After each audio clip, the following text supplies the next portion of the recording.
نحمده ونصلي على رسوله الكريم اما بعد فقد قال الله تبارك وتعالى كما ورد في سورة الفتح اعوذ بالله من الشيطان الرجيم بسم الله الرحمن الرحيم سنة الله التي قد خلت من قبل ولن تجد لسنة الله تبديلا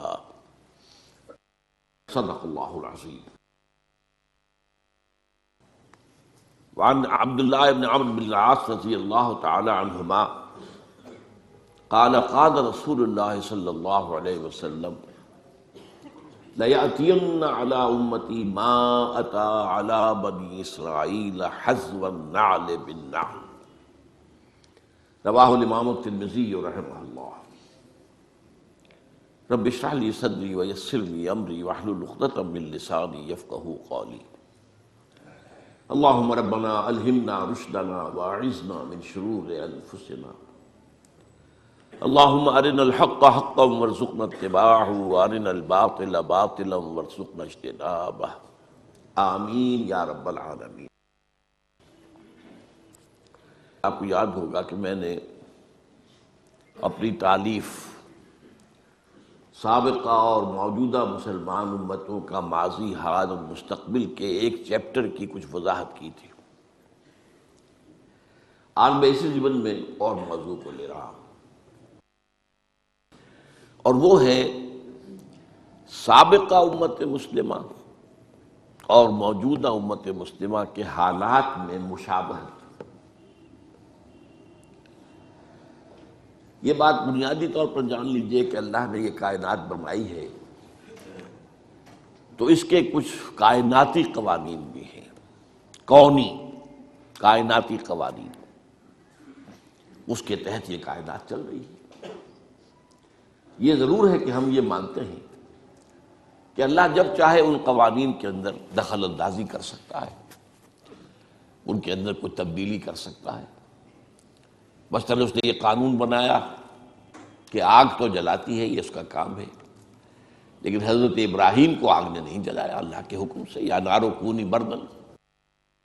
تو یہ اللہ کا اختیار ہے. اس کو ہم کہتے ہیں معجزات. ہمارے ہاں کچھ لوگوں نے ان معجزات کا انکار کیا. سر سید احمد خان مرحوم اس کے سر خیل تھے. اس کے بعد ہمارے ہاں منکرین حدیث کا جو فکر پھیلا ہے تو اس میں معجزات کا انکار بھی شامل ہے. وہ سمجھتے ہیں کہ قانون جو ہے طبعی وہ بالکل اٹل ہے، اس میں کوئی تبدیلی نہیں آ سکتی، کوئی اس کے اندر رکھنا نہیں آ سکتا. لیکن نہیں، ہم مانتے ہیں قوانین ہیں، انہی کے تحت کائنات چل رہی ہے، لیکن اللہ جب چاہے اس کے اندر دخل اندازی کر سکتا ہے. Divine intervention. اس کے ہاتھ بند نہیں گئے ہیں، بلکہ یہ کہ قانون بنانے کے بعد البتہ یہ ضرور ہے کہ وہ روز روز نہیں اس میں انٹرونشن کرتا. یہ شاذ واقعات ہوتے ہیں. ہمیشہ تو ایسا نہیں ہوا کہ آگ نہ جلائے. وہ تو ایک ہی واقعہ ہوا جہاں تک ہمارے علم میں ہے. ورنہ تو موحدین تھے وہ حضرت عیسیٰ کے ماننے والے، جن کو کہ کھائیوں کے اندر قتل اصحاب الاخدود النار ذات الوقود اذ ہم علیہا قعود، ان کو جو ہے جلایا ہے، آگ کی طرف جلے. اسی طرح کچھ قوانین ہیں اخلاقی، مورل لاز، وہ بھی اس دنیا کے اندر ان قوانین میں تبدیلی نہیں ہوتی. پھر وہی بات، کہیں اللہ تعالیٰ کو خاص دخل دینا چاہے اس کا اختیار ہے، لیکن اخلاقی قوانین بھی ہیں کہ جن کے تحت یہ دنیا کا نظام چل رہا ہے. اور عام طور پر قوموں کے عروج اور زوال کے اندر ان اخلاقی قوانین کا بڑا دخل ہوتا ہے. اخلاق کو زوال آتا ہے تو قوم اور تہذیب جو ہے اس کو بھی زوال آ جاتا ہے. بہتر اخلاق والے لوگ پیدا ہوتے ہیں تو قوم کو اور تہذیب کو عروج حاصل ہوتا ہے. ایک تیسرا قانون یہ ہے کہ اللہ جو اپنے نبیوں کو بھیجتا رہا ہے، اور پھر نبیوں کے ماننے والوں پر اگر کوئی امت مشتمل ہوئی ہے تو اس کے قوانین کیا ہے، اس کے قواعد کیا ہے، یہ بھی معید ہے، یہ بھی سنت اللہ ہے. چنانچہ ہم دیکھتے ہیں کہ ایک تو وہ سلسلہ ہے جو قرآن مجید میں آتا ہے کہ ایک قانون کے تحت قوم نوح ہلاک کی گئی، قوم ہود ہلاک کی گئی، قوم صالح ہلاک کی گئی، قوم شعیب ہلاک، آل فرعون ہلاک کیے گئے. صدوم اور عامورہ کی بستیاں ہلاک کی گئی. یہ ایک ہے گویا کہ تاریخ اپنے آپ کو دہراتی رہی. اللہ نے رسول بھیجا، قوم نے رد کر دیا، اللہ نے عذاب بھیج دیا. پھر بھیجا، پھر قوم نے رد کر دیا، پھر عذاب. مختلف قوموں کا معاملہ ہوا. البتہ یہ کہ امتوں کا معاملہ جو ہے، اگرچہ ہم اصولاً تو یہ مانیں گے کہ امتیں بھی اور بہت سی ہوئی ہوں گی جن کا ذکر قرآن میں نہیں ہے، اس لیے کہ قرآن مجید میں یہ تو بات ہے کہ ہم نے ہر قوم کے لیے ایک ہادی بھیجا، وَلِكُلِّ قَوْمٍ ہاد، اور کوئی بستی ایسی نہیں ہے الا خلا فیہا نذیر کہ جس میں کوئی نہ کوئی خبردار کرنے والا نہ آیا ہو. اب ان میں ایسے بھی ہوں گے کہ جن قوموں نے ان کو تسلیم کیا، مان لیا اور ایک امت کی شکل اختیار کی، ان کی بھی تاریخ ہوگی. یہ قرآن مجید اس کو بیان نہیں کرتا، یہ اس کی حکمت ہے. قرآن کے پیش نظر تھے عرب، اور مقصد یہ تھا کہ ان عربوں سے ایک ایسی امت تیار ہو جائے جو پھر پوری دنیا میں اسلام کو پھیلا دے. اب اگر ایسی بات نہ ہوتی تو پھر پوری دنیا کی تاریخ پڑھائی جاتی عربوں کو، پہلے جغرافیہ پڑھائی جاتا، کہاں کہاں کون کون سی امتیں مسیح ہیں، کون کون سے رسول آئے ہیں. تو یہ تو ایک ریسرچ کا موضوع تو ہو سکتا ہے، ہدایت کے لیے ضروری نہیں ہے. ہدایت کے لیے کافی ہے کہ ایک خاص علاقے میں حضرت ابراہیم علیہ السلام کی نسل کی 2 شاخوں میں، بلکہ 3 کہہ دیجئے، جو انبیاء اور رسل آئے ان کے حالات بیان کر دیے گئے. یہی لوگ تھے جو جزیرہ نماء عرب کے مختلف گوشوں میں آباد رہے، یا یہ جو آج کا شام کا علاقہ کہلاتا ہے اس میں آباد رہے. کچھ ان کا تعلق جو ہے مصر کے ساتھ جڑ جاتا ہے. باقی اس علاقے کا جو ہے یہ انبیاء کرام اور ان کی امتیں، اور ان میں یہ 2 امتیں جو ہیں ان کی بڑی اہمیت ہے. ایک امت موسیٰ علیہ السلام جنہیں کتاب دی گئی، شریعت دی گئی، تورات. ایک امت محمد صلی اللہ علیہ وسلم جس سے ہم وابستہ ہیں، ان کو ہمیں قرآن دیا گیا اور ہمارے رسول محمد صلی اللہ علیہ وسلم. اب ان میں سے جو پہلی امت ہے، ہمارے ذہنوں میں ان کا کوئی خاص تصور نہیں ہے، کوئی خاص دلچسپی بھی نہیں ہے. ویسے بھی ہماری عام بول چال میں یہودی تو گالی بن چکا ہے، تو اب یہودیوں کی تاریخ سے کیا دلچسپی ہوگی؟ ہم یہودیوں کے بارے میں کوئی اچھا خیال دل میں لا ہی نہیں سکتے، اس لیے کہ ان کی جو اسلام دشمنی ہے وہ اتنی طویل تاریخ اس کی ہے کہ واقعتاً مسلمانوں کے دلوں میں ان کے لیے کوئی گوشہ ہونا ممکن نہیں ہے، نرم گوشہ ممکن نہیں. یہ تو ایک فطری سی بات ہے. لیکن بہرحال تاریخ کو تو آپ نہیں جھٹلا سکتے. آپ نوٹ کیجئے کہ قرآن مجید کا 1/12 حصہ حضرت موسیٰ اور حضرت بنی اسرائیل کے ذکر پر مشتمل ہے. 550 آیات. مولانا حفظ الرحمان سہاروی رحمۃ اللہ علیہ نے جو قصص النبیین کتاب لکھی، اس میں ہر نبی سے متعلق جتنی آیات قرآن میں آئی ہیں ان کی تعداد بھی دے دی. 555 آیات حضرت موسیٰ اور بنی اسرائیل کی. تو اس سے اس کا اہمیت اندازہ کیجئے. وہ جو میں نے بارہا ایک شعر آپ کو سنایا ہے غالب کا کہ ریختہ کے ایک تم ہی استاد نہیں ہو غالب، کہتے ہیں اگلے زمانے میں کوئی میر بھی تھا، وہ بھی بڑا شاعر تھا. تو امت مسلمہ صرف ہم ہی نہیں ہیں، ایک امت مسلمہ اور بھی تھی، بڑی عظیم تھی. میں اس کے بارے میں پچھلی مرتبہ بیان کر چکا ہوں. 4 دفعہ قرآن میں آیا ہے کہ ہم نے تمام جہان والوں پر فضیلت دی. وہ معمولی بات تو نہیں. اور ان میں 1400 برس تک نبوت اس طرح جاری رہی ہے کہ کوئی وقت نہیں آیا جبکہ کوئی نبی نہ ہو. 1400 برس. اور یہ 1400 برس جو ہے ان کا آغاز بھی 2 نبیوں سے، اختتام بھی 2 نبیوں پر. آغاز موسیٰ اور ہارون سے علیہ السلام، اور اختتام عیسیٰ اور یحییٰ پر علیہ السلام. تو اندازہ کیجیے اس کو. پھر ایک اعتبار سے کہ یہ وہ قوم ہے 3500 برس کی تاریخ جو ہے آپ ذرا نوٹ کیجیے. 3500 برس کی تاریخ ان کی موجود ہے، مدون ہے، لکھی ہوئی ہے. اور کون سی قوم ہے دنیا کی جس کی تاریخ اس طرح مدون ہے؟ تو اب آج جو میں بیان کرنے لگا ہوں وہ یہ ہے کہ حضور نے فرمایا کہ مسلمانوں تمہارے اور ان کے مابین بہت مشابہتیں ہوں گی.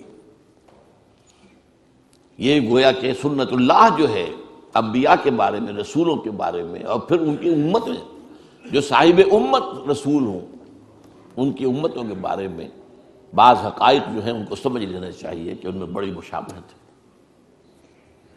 مثلا میں نے ایک حدیث آپ کو سنائی، حضرت عبداللہ بن عمرو بن العاص رضی اللہ تعالیٰ عنہما سے یہ مروی ہے اور ترمذی شریف میں ہے، لَيَأْتِيَنَّ عَلَىٰ أُمَّتِي مَا أَتَىٰ عَلَىٰ بَنِي إِسْرَائِيلَ حَذْوَ النَّعْلِ بِالنَّعْلِ، لازماً آ کر رہیں گے میری امت پر بھی وہ سب حالات جو بنی اسرائیل پر آئے، بالکل ایسے جیسے ایک جوڑے کی دو جوتیاں ایک دوسرے سے مشابہ ہوتی ہیں۔ اس میں فصاحت اور بلاغت کا بھی کمال ہے، ادبیت کا بھی کمال ہے اس حدیث میں۔ جوتوں کی مشابہت جو ہے یہ آپ ذرا غور کیجئے کہ جوتوں کو جوتے رکھے ہوئے ہیں تو ان میں پنجے کے رخ کے حساب سے فرق نظر آئے گا، وہ یوں ہوں گے۔ تلوے ملا دیجئے تو بال برابر کا فرق نہیں ہوگا۔ تو ظاہر بات ہے کہ 2000 برس کا فصل ہے ان دو امتوں کے مابین، 2000 برس، تو حالات میں تو فرق و تفاوت تو ہوگا۔ اس امت کی تاریخ 1400 قبل مسیح سے شروع ہوتی ہے اور اس امت محمد کی تاریخ 600 بعد مسیح سے شروع ہوتی ہے، 1400 جمع 600 2000 سے۔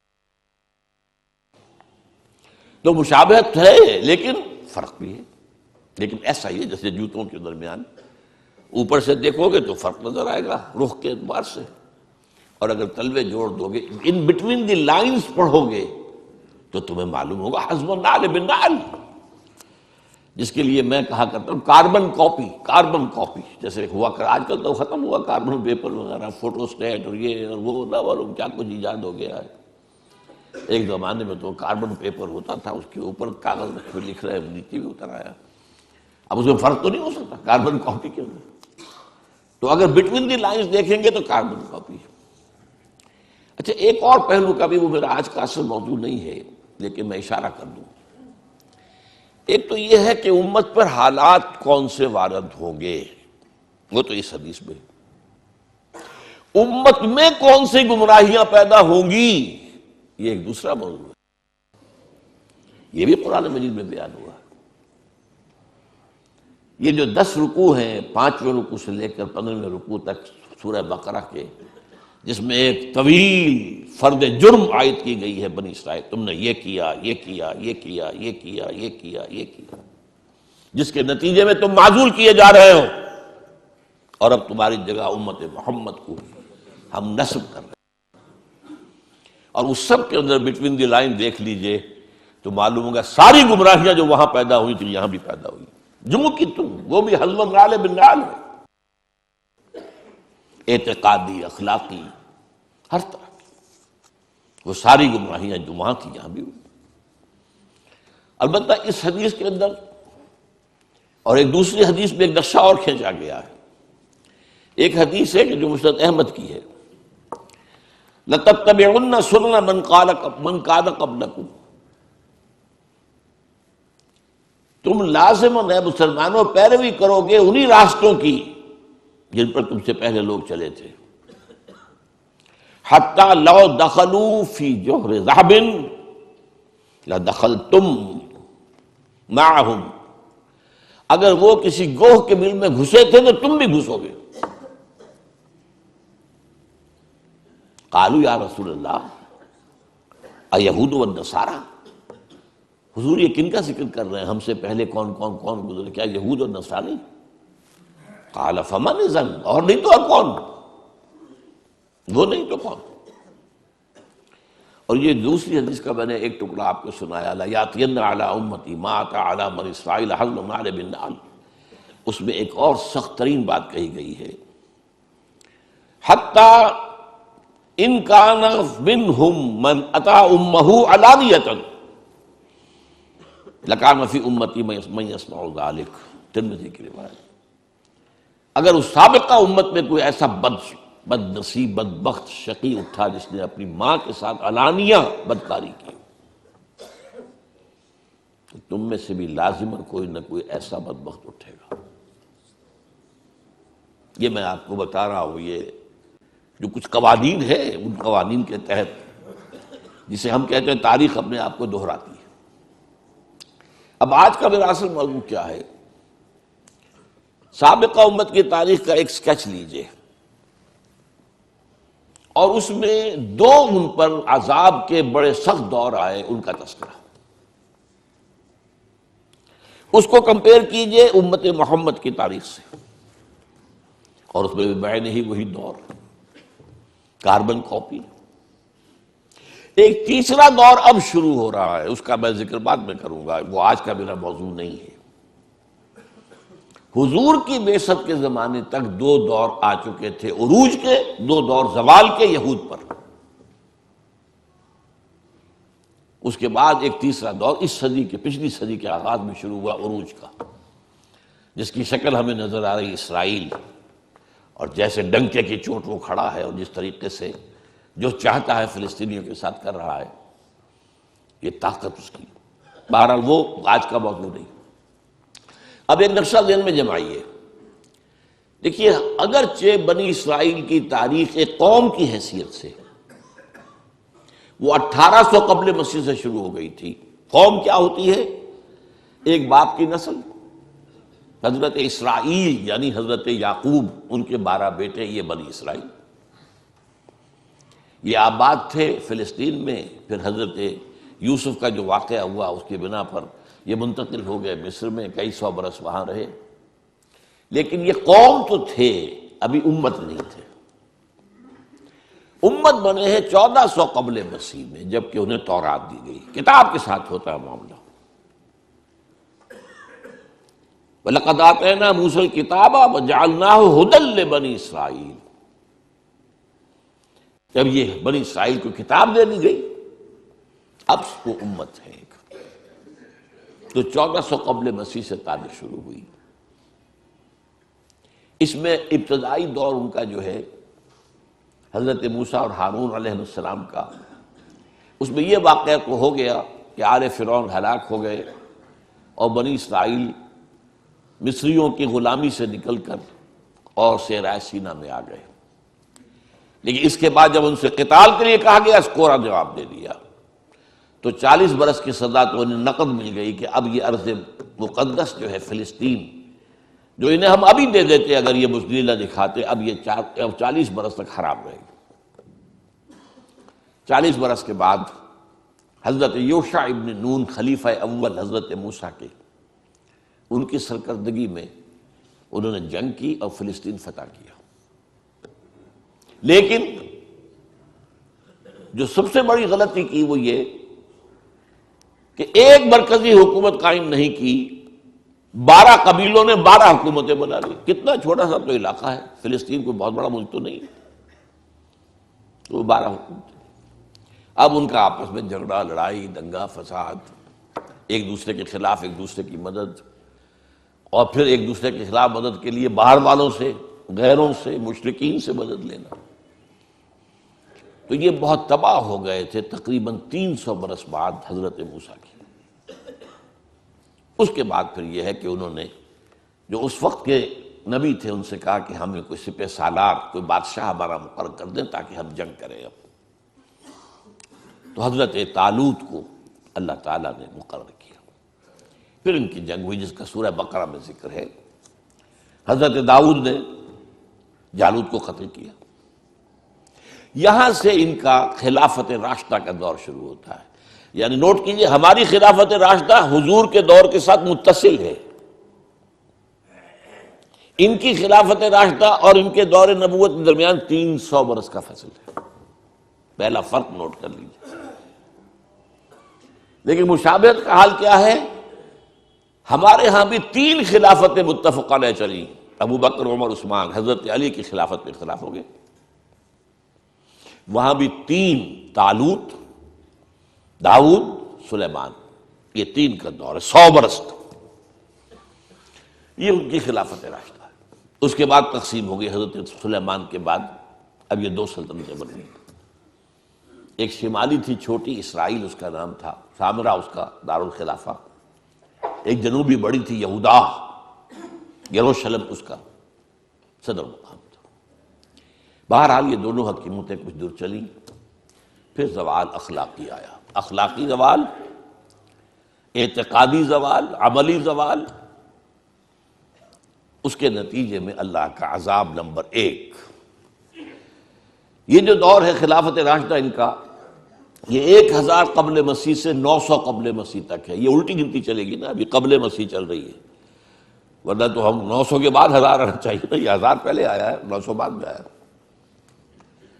لیکن اس کے بعد 700 قبل مسیح میں اشیریوں نے حملہ کیا، وہ شمال سے آئے، سیریا کا ملک جو ہے شمال میں، سلطنت اسرائیل ختم ہو گئی، قتل ہوئے، بے شمار مارے گئے۔ لیکن یہ یہودا کی سلطنت باقی رہی۔ تقریباً 200 سال بعد 587 قبل مسیح میں یہ بھی برباد۔ نبوکڈنضر مشرق سے آیا، نوٹ کر لیجئے، اسیرین شمال سے آئے تھے، نبوکڈنضر یہ نمرود تھا، نمرود، یہ جو عراق کے بادشاہ تھے یہ نمرود کہلاتے تھے، نماردہ، جیسے مصر کے فراعنہ، یہ نماردہ، تو نبوکڈنضر، بخت نصر اس کو کہتے ہیں اردو میں۔ اور حضرت سلیمان نے جو معبد بنایا تھا، جو مسجد بنائی تھی، وہ اسے ٹیمپل کہہ دیتے ہیں، ہم تو مسجد کہیں گے، حضرت سلیمان کی بنائی ہوئی چیز، اس کو اس نے مسمار کیا، لاکھوں یہودیوں کو قتل کیا، لاکھوں کو قیدی بنا کر لے گیا بیبیلونیا، عراق میں۔ وہاں جا کر وہ جیسے کہ باڑے بنا دیے جاتے ہیں بکریوں کے، ان باڑے بنا دیے گئے، ان کے اندر ڈال دیا گیا۔ یہ تباہی اور بربادی زبردست تھی جس کا قرآن مجید میں ذکر کیا گیا۔ ہیکل سلیمانی کی ایک اینٹ بھی سلامت نہیں رہی، اور ایک انسان بھی زندہ نہیں بچا، یا قتل اور یا کیپٹیو بنا کر کیپٹیوٹی میں لے جاتے۔ اسی زمانے میں حضرت عزیر کا واقعہ ہوتا ہے۔ وہ آئے، انہوں نے دیکھا اس بستی کو، کوئی متنفس نہیں، کوئی سلامت نہیں، تو کہہ بیٹھے کیفا یحیی اللہ ہذہ بعد موتہا، اللہ اس بستی کو اب دوبارہ کیسے آباد کرے گا؟ یہ گویا کہ ایک طرح سے ایک شک کی بات تھی نا، جیسے حضرت ابراہیم نے بھی کہا تھا رب ارنی کیف تحیی الموتیٰ، مجھے دکھا دے تم کس طرح زندہ کرے گا مردوں کو۔ اللہ نے 100 سال کے لیے انہیں سلا دیا، بلکہ موت طاری کر دی۔ اماتہ اللہ 100 عام، پھر انہیں اٹھایا۔ اس 100 سال میں انقلاب آ گیا تھا عراق میں، ایران میں ایک زبردست شہنشاہ کھڑا ہوا، سائرس کیخورس ذوالقرنین، اس نے عراق پر حملہ کیا اور ان کو اجازت دی جاؤ تم اپنے شہر کو جاؤ، اپنے ملک میں جاؤ۔ اور اس کے بیٹے داریس نے بہت مدد بھی کی، پیسے بھی بہت دیے، ساز و سامان بھی دیا، جاؤ آباد ہو جاؤ تم فلسطین میں۔ یہ واپس آئے۔ یہ ہے کوئی 100-150 برس کا عرصہ کیپٹیوٹی کے اندر گزرا۔ اسی کے دوران 100 برس حضرت عزیر، ان پر اللہ نے موت طاری کیے رکھی۔ اب وہ آپ جاگے ادھر سے، اب ان کا واپس آنا شروع ہوا، تو ان میں پھر حضرت عزیر علیہ السلام نے توبہ کی منادی کی، ریپینٹ ریپینٹ، توبہ کرو، رجوع کرو، پلٹو اللہ کی جناب میں۔ انہوں نے اس کو لبیک کہا، اس دعوت کو، تو اللہ نے ان کو پھر ایک عروج دیا۔ نوٹ کرتے جائے، پہلا عروج خلافت راشدہ ان کی، 1000 قبل مسیح سے 900 قبل مسیح تک۔ اب یہ جو زوال کا زمانہ ہے، ظاہر بات ہے قوموں کا زوال بھی 2-4 سال کی بات تو نہیں ہوتی نا، وہ تو صدیوں کا معاملہ ہوتا ہے، اوپر ابھرنے میں بھی صدیاں لگتی ہیں، گرنے میں بھی کوئی ایک دن میں تو نہیں گرا جاتا۔ لیکن اس کے بعد ان کے اندر جو ایک روح دوبارہ بیدار ہو گئی، ایمان، اخلاق صالحہ، عقائد درست، توحید، تو اللہ نے پھر انہیں دوبارہ عروج دیا۔ مکابی سلطنت قائم ہوئی، جو بہت بڑی سلطنت تھی، حضرت سلیمان کی سلطنت سے زیادہ بڑی تھی زمین رقبہ کے اعتبار سے۔ حضرت سلیمان کو اللہ نے جو حکومت دی تھی وہ تو کسی اور کو دی نہیں، کہ ہوا پر بھی حکم چلتا تھا اور جنات پر بھی، اور وہ پرندوں کی بولی بھی سمجھتے تھے۔ یہ بات تو وہ ہے جس کے بارے میں قرآن میں ہے انہوں نے دعا کی تھی اللہ مجھے وہ حکومت عطا کیجو جو کسی اور کو نہ دے دو، اللہ نے ان کی بات مانی۔ لیکن رقوہ زمینی جو ہے مکابی سلطنت کا حضرت سلیمان کی سلطنت سے بھی زیادہ تھا۔ تو یہ دوسرا عروج ہو گیا ان کا۔ لیکن اب پھر دوبارہ زوال آیا، یہ تو ہے نا اوپر نیچے کا معاملہ، ہر کمال راز والے، یہ بھی اللہ کے قانون میں سے ایک ہے۔ ہر کمال کے بعد ایک زوال آتا ہے، ہر مد کے بعد ایک جزر ہے، ہر جزر کے بعد ایک مد ہے۔ اب جو ان کے اندر زوال آیا تو اب ان پر جو عذاب کے کوڑے پڑے ہیں، پہلے یونان سے نکلا سکندر اعظم، رونتا ہوا چلا گیا، وہ تو پھر جلدی مر گیا۔ سلیوکس اس کا جو سالار تھا اس نے یہ حکومت قائم کی، انہیں رگڑا اچھی طرح۔ یونانی ختم ہوئے تو رومی آ گئے، رومیوں نے رگڑا ان کو۔ یہ رومیوں کا اقتدار کا زمانہ تھا جب حضرت مسیح بھیجے گئے ان میں۔ اقتدار ان کا تھا، اگرچہ لوکل انہوں نے ایک حکومت یہودیوں کی قائم کر رکھی تھی۔ جیسے ہمارے ہاں انگریز کے دور میں یہ ریاست بھاولپور ہے، نواب بھاولپور بیٹھے، تو وہ کوئی اختیار تو ان کا نہیں ہوتا تھا، وہ تو ریزیڈنٹ انگریز بیٹھا ہوا ہے، وہ سارے معاملات تو وہ کنٹرول کرتے تھے۔ یہ ایسے ہی راج جو ہے راجا مہاراجا نواب، تو اصل حکومت تو انگریز کی تھی۔ تو یہ رومنز کی حکومت کے تحت جو ہے ان کا ایک لوکل نظام تھا، مذہبی نظام بھی تھا۔ سینہیڈرن ان کا ایک بہت بڑا ادارہ تھا جس میں ان کے بڑے بڑے ربائی بیٹھے ہوتے تھے، فیصلے کرتے تھے۔ لیکن یہ ہے کہ حضرت مسیح جب آئے علیہ الصلوۃ والسلام، ان کو انہوں نے رد کیا، نہ صرف رد کیا، انہیں ولد الزنا قرار دیا، انہیں جادوگر قرار دیا، ان کو کافر اور مرتد قرار دیا، واجب القتل قرار دیا۔ آخری سلوک جو کسی رسول سے کسی امت نے کیا ہو کبھی، میں نہیں سمجھتا کہ اس کے آس پاس کا کوئی معاملہ کسی رسول کے ساتھ ہوا۔ سینہیڈرن جو تھا ان کا، انہوں نے فیصلہ کیا یہ واجب القتل ہے، لیکن ایگزیکیوٹ نہیں کر سکتے تھے، خود نہیں کر سکتے تھے۔ وہ جو پائلیٹس پونٹس بیٹھا ہوا تھا گورنر، وہ کر سکتا تھا۔ اس سے کہا گیا اسے سولی چڑھاؤ، اس نے کہا ہمارے علم میں تو اس کا کوئی جرم ہے نہیں، کیسے سولی چڑھا دیں؟ آخر رومن امپائر قانون کے اوپر چلنے والی تھی۔ کہ نہیں، یہ ہمارا معاملہ ہے، ہمارا حکم ہے، ہمارے سینہیڈرن کا فتویٰ ہے، ہمارے بڑے بڑے جو مفتی بیٹھے ہوئے ان کا فتویٰ ہے۔ تو یہ الفاظ آتے ہیں انجیل کے اندر کہ اس نے تشلا منگایا پانی کا، اس میں ہاتھ دھوئے اور کہا I wash my hands of the blood of Jesus, دیکھو میں تو اپنے ہاتھ دھو رہا ہوں، اس یسوع مسیح کے خون کے پھیلانے میں میرا کوئی ہاتھ نہیں ہے، یو ول بی ریسپانسبل۔ ان کا ہاں ہم سب لیتے ہیں اپنے اوپر گناہ، اس کا لیتے ہیں، ہم لیتے ہیں، اگر کوئی گناہ ہے تو ہم پر ہے اور ہماری اولاد پر ہے۔ اتفاق سے اسی ہفتے جو آیا ہے نیوز ویک، اس میں ایک مضمون ہے، یہ جو قانون جو ان کا معاملہ تھا یہ ان کے ہاں طے شدہ رہا ہمیشہ عیسائیوں کے ہاں کہ یہودیوں نے قتل کیا ہمارے جو بھی وہ خدا کا بیٹا جسے کہتے ہیں، خدا ہی کہتے ہیں۔ لہذا یہودیوں کی سخت دشمنی تھی، سخت نفرت تھی، انہیں بری طریقے سے جو ہے وہ کچلتے تھے، قتل بھی کرتے تھے، قتل عام بھی کرتے تھے، یہ سب کچھ ہوتا رہا۔ لیکن 1965 میں جو مر گیا ہے پوپ، اس نے کہا کہ نہیں، ان یہودیوں پر وہ جو ہے مسیح کے خون کا کوئی ذمہ داری ان پر نہیں۔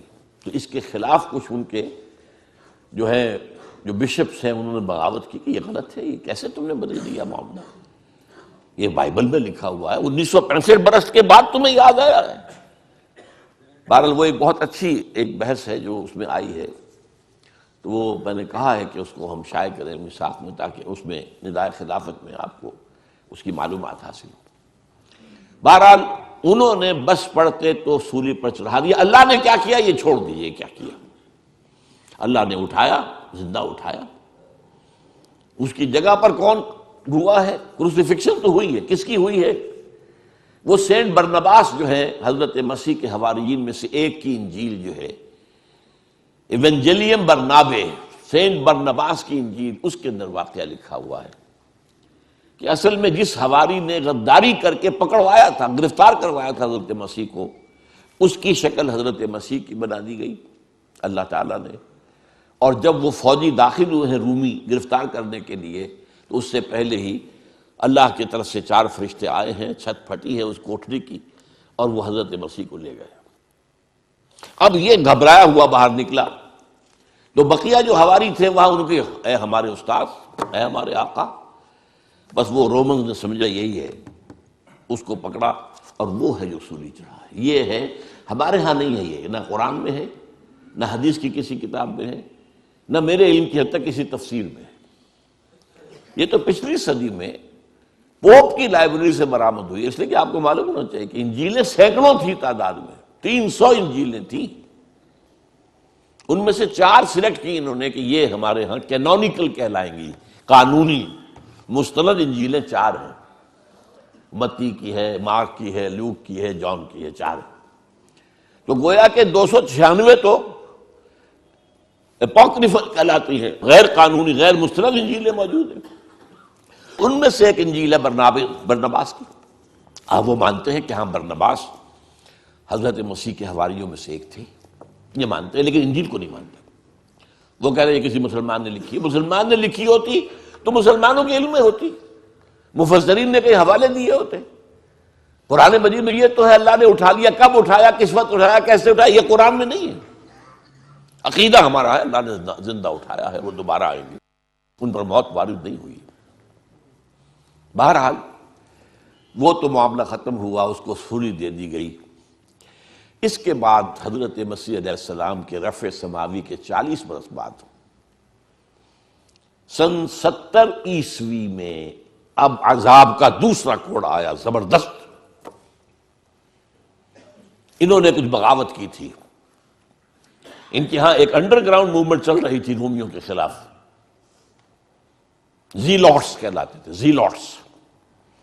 انہوں نے بغاوت کی۔ ٹائٹس رومی جنرل نے پھر جو ان کو 1,33,000 یہودی ایک دن میں قتل کیا یروشلم میں، اور انہوں نے جو دوسرا بنا لیا تھا حضرت عزیر کے بعد علیہ الصلوۃ والسلام، دوسرا جو ان کا جو ہیکل سلیمانی، سیکنڈ ٹیمپل جسے کہتے، وہ گرا دیا، اور یہودیوں کو نکال دیا گیا، نکل جاؤ یہاں سے، کوئی یہودی فلسطین میں نہیں رہے گا۔ یہ کہلاتا ہے ان کا ڈایاسپورا۔ اب یہ چلے گئے، کوئی روس میں چلے گئے، کوئی سینٹرل یورپ کے ملکوں میں چلے گئے، کوئی شمالی افریقہ میں چلے گئے، ترکی میں آ کے آباد ہو گئے، ہندوستان میں آ گئے۔ کراچی میں بھی ایک مجلس ہے سینیگوگ ان کی، مسجد بنی اسرائیل، تالا لگا رہتا ہے اس میں، لیکن معلوم ہوتا ہے یہاں بھی کوئی یہودی آ گئے تھے۔ اب کوئی نہیں ہے غالباً وہاں موجود۔ ایران میں تو اب بھی ہے بہت سے، اصفہان کے اندر بڑی ان کی حیثیت ہے، کاروبار تجارت وغیرہ میں ان کا بڑا دخل ہے۔ اور وہیں سے آتا بھی حدیث میں کہ 70,000 یہودی اصفہان سے دجال کے ساتھ شریک ہوں گے۔ ترکی میں ہے، ترکی میں بڑی عمدہ حیثیت میں ہے یہ۔ لیکن بہرحال فلسطین سے ان کا نکلنا ہوا 70 عیسوی، اور یہ کب تک جاری رہا؟ یہ 1917 عیسوی تک جاری رہا۔ کتنے ہو گئے؟ 1835 30 کتنے ہوں گے؟ ان کا داخلہ وہاں بند تھا۔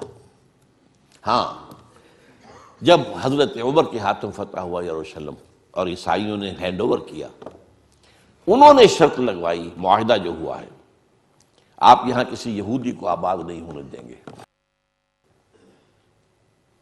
حضرت عمر نے کہا ٹھیک ہے، یہاں آباد نہیں ہونے دیں گے، لیکن ان کو یہ اجازت ہوگی کہ وہ آئیں، اپنے مقامات مقدسہ کی زیارت کریں اور چلے جائیں۔ وہ کوئی جائیداد نہیں خرید سکیں گے، کوئی مکان، کوئی کھیت، کچھ نہیں۔ سیٹلمنٹ کی اجازت نہیں ہوگی۔ سیٹلمنٹ کی اجازت ہوئی ہے 1917 میں بالفور کے ذریعے، وہ میں پھر اس اگلی بحث میں بیان کروں گا کہ یہ کیا معاملہ ہوا، کس طور سے ہوا۔ یہ جو خاکہ بنا ہے، 2 عروج 2 زوال۔ پہلا عروج 1000 قبل مسیح سے 900 قبل مسیح تک ان کی خلافت راشدہ۔ پہلا زوال ایسیرینز کے ہاتھوں جو شمال سے آئے، نیبوکڈ نظر کے ہاتھوں جو مشرق سے آئے، تباہی اور بربادی۔ دوسرا عروج مکابی پاور، دوسرا زوال at the hands of the European powers, the Greeks and the Romans. یہ نقشہ، اب دیکھیے نقشہ سنت امت مسلمہ کا۔ امت مسلمہ کا پہلا عروج عربوں کی زیر قیادت، حضور عرب، خلافت خلفائے راشدین عرب، بنو امیہ عرب، بنو عباس عرب، یہ عربوں کے زیر اثر۔ اور عباسی حکومت بہت زبردست حکومت تھی، اس میں کوئی شک نہیں۔ خلافت راشدہ تو ہماری چار ہی کی ہے، ابو بکر، عمر، عثمان، علی، اور میں پانچواں شامل کرتا ہوں حضرت حسن، اور اس کے بعد بھی عام طور پر پانچواں لوگ لیتے ہیں عمر بن عبدالعزیز، میں کہتا ہوں وہ چھٹے ہیں، ٹھیک ہے۔ لیکن مسلمان تو ترقی کرتے چلے گئے نا، خلافت ختم ہوئی ہے، ملوکیت آئی ہے، مسلمانوں کا اقتدار تو بڑھتا چلا گیا۔ عباسی دور کس قدر وسیع ہونا،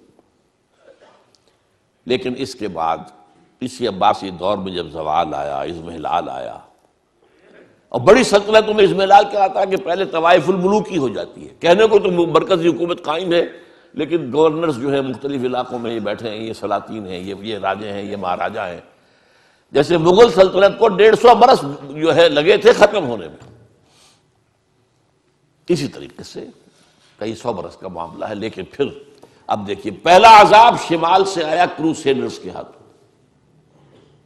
لاکھوں مسلمان قتل ہوئے، پورا میڈیٹرینین کا ایریا جو ہے تباہ و برباد ہوا۔ ہمارے ہاتھ سے یروشلم نکل گیا 1099 عیسوی میں، اور 1187 تک رہا عیسائیوں کے پاس۔ 1187 میں کرد صلاح الدین ایوبی نے واپس لیا ہے۔ عرب مر چکے تھے، کھوکھلے ہو چکے تھے، کھونے والے عرب تھے، واپس لینے والے عرب نہیں تھے، کرد تھے۔ آگے نا ایک کاربن کاپی آ گئی، شمال سے اسیرینز، شمال سے کروسیڈرز، مشرق، اس کے بعد اگلا آیا مشرق سے دی تاتاری ہورڈز، تاتاریوں کے حملے، جس میں پورا خراسان ختم ہوا، پورا ایران ختم ہوا، افغانستان کا بڑا حصہ ختم ہوا، عراق کا بھی آدھے سے زیادہ ختم ہوا، اور آخری خلیفہ جو تھا بنو عباس کا، اس کو بحل میں سے کھینچ کر نکالا گیا اور ایک جانور کی کھال میں لپیٹ کر ڈال دیا گیا راستے میں، اور گھوڑے دوڑا دیے گئے۔ That was the end of the Abbasid power. Or that was the end of the Arab leadership of the Muslim Ummah. یہ 2 سال اس سے پہلے اور 200 سال اس کے بعد، یہ وہ دور ہے گراوٹ کا، پستی کا۔ اس کے بعد اب جو وہاں ہوا تھا یہاں بھی ہوا۔ عجیب بات ہے، جن تاتاریوں نے کروڑوں مسلمانوں کو مارا وہ اسلام لے آئے۔ اب ان کے ہاتھوں، ان کے ذریعے سے امت مسلمہ، مسلمانوں کو عروج کا دوسرا دور آیا۔ فرق یہ ہے کہ کوئی مرکزی حکومت تو ایک قائم نہیں ہوئی، لیکن یہ سارے جو ہے آپ گن جائیے، ترکان تیموری، یہ مغل امپائر ان انڈیا، ترکان صفوی آف ایران، ترکان سلجوقی آف مڈل ایسٹ، ترکان عثمانی، ان کی جو حکومت قائم ہوئی ہے وہ تو رومن امپائر کی یوں سمجھیے کہ طرح کی حکومت تھی، کہ 3 بر اعظموں پر مشرقی یورپ کا کتنا بڑا حصہ تھا، کتنا بڑا حصہ تھا، شمالی افریقہ، پورا مغربی ایشیا کا بڑا چنک یہ سلطنت عثمانیہ میں شامل تھا۔ یہ ہمارا دوسرا عروج کا دور ہے۔ لیکن پھر زوال آیا، ہر زوالے، ہر کمال زوالے، پھر گراوٹ آئی، پھر اخلاق گرے، پھر عقائد کے اندر مشرکانہ اوہام آئے، نئی سے نئی رسومات ایجاد کی گئی۔ اب جو زوال آیا وہاں کن کے ہاتھوں آیا تھا؟ European, Greeks and Romans. ہم پر آیا کن کے ہاتھوں؟ سب سے پہلے اسپینیئرز کے ہاتھوں، ہسپانیہ کے عیسائیوں نے مسلمان کی حکومت ختم کی وہاں پر، اور تہس نہس کر دیا۔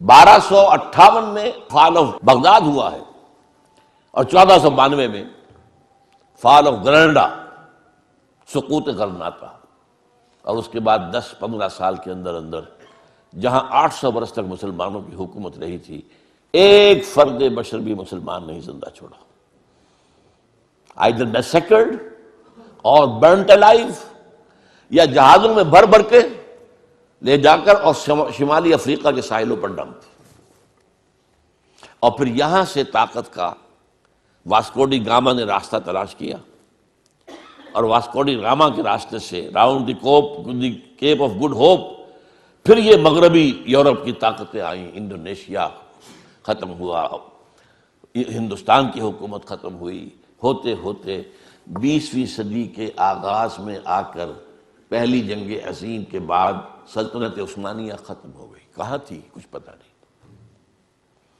The great Ottoman Empire just vanished from the map of the world۔ آج کوئی بتا نہیں سکے گا کہاں ہوتی تھی۔ یہ عجیب تھی پچھلی صدی جو تھی 20ویں صدی۔ اگر آپ لوگ وقت کے ساتھ کچھ اپنا ذہنی ربط رکھتے ہوں، 20ویں صدی کے اندر 2 یہ کام ہوئے ہیں۔ اس کے پہلے حصے میں سلطنت عثمانیہ نسیم منسیہ، آخری حصے میں دی گریٹ سوویت یونین نسیم منسیہ۔ اب کوئی نہیں بتا سکتا سوویت یونین کہاں ہوتی تھی، نئے نقشوں میں کون بتا سکے گا؟ یہ 2 بڑے بڑے جو ہیں ختم ہوئے ہیں ایک صدی کے اندر۔